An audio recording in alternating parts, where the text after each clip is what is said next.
good photographer, and this starts with making a list. Start with an online search for around your area to make a list of photographers with good reviews of 4 to 5 stars.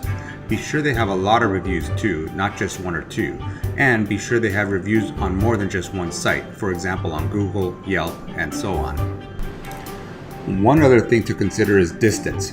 If you're going to their studio for a session, determine how far you're willing to go so you can search within that radius. If you're looking for a mobile photographer to come to your office to photograph the team, you'll have to do some inquiring with photographers to see if they provide mobile headshot services. Next, you need to evaluate their portfolio. Any good headshot photographer will have one on their website.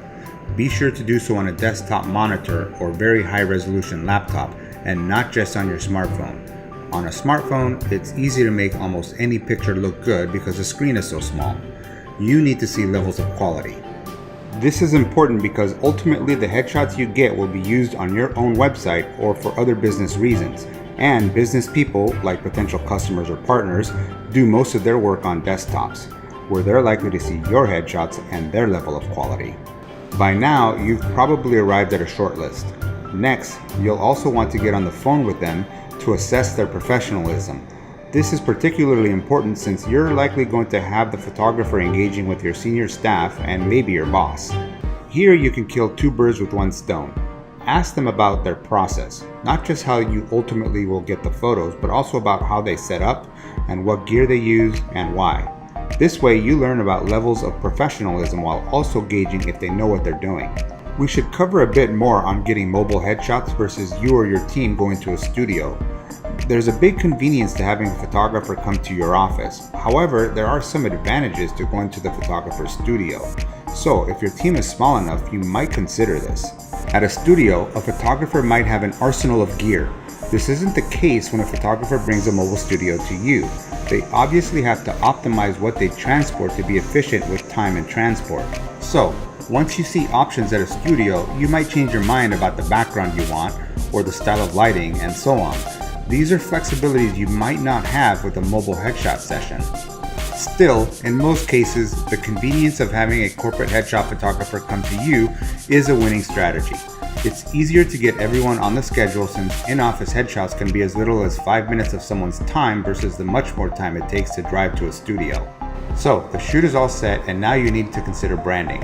If you need advice on how to ensure the headshots match any branding elements you want to align with, your headshot photographer should be able to provide guidance.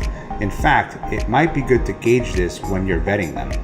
Branding considerations include what to wear. What image are you trying to portray? For example, if it's a financial firm, suits might be the way to go, while a real estate agent may opt for business casual to appear more approachable. Generally, stay away from busy colors or fabrics.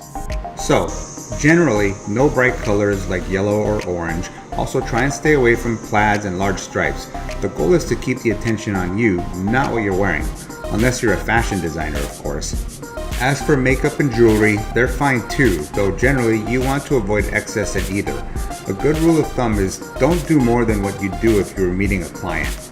There are some things you can do to make your session go better. Get a good night's sleep so you don't look tired. If you're planning on getting a haircut, don't do it the day before. If you get a bad haircut, you'll at least have the option to let it grow out a few days. Also, drink lots of water the day before and the day of your session so it helps your skin look naturally hydrated. During the session, you'll usually want to try and pull off at least a slight smile, unless you're a dentist and really want to show off your pearlies. Don't be afraid to practice in a mirror the night before. Also, be sure of your posture. Your photographer should be able to help guide you with posing. And for the most part, you'll want to look into the camera as this is the norm for your average corporate headshot. Whether it's for your team or your individual LinkedIn profile, there are clear reasons getting the best corporate headshot is important for your business or career. The quality of the headshot you use impresses upon potential customers the type of quality they might expect from your business. Don't let a poor corporate headshot be the first impression on potential customers. A good professional headshot also demonstrates self-confidence in yourself and for your business. And research has shown self-confidence is a top 5 trait employers look for in a candidate.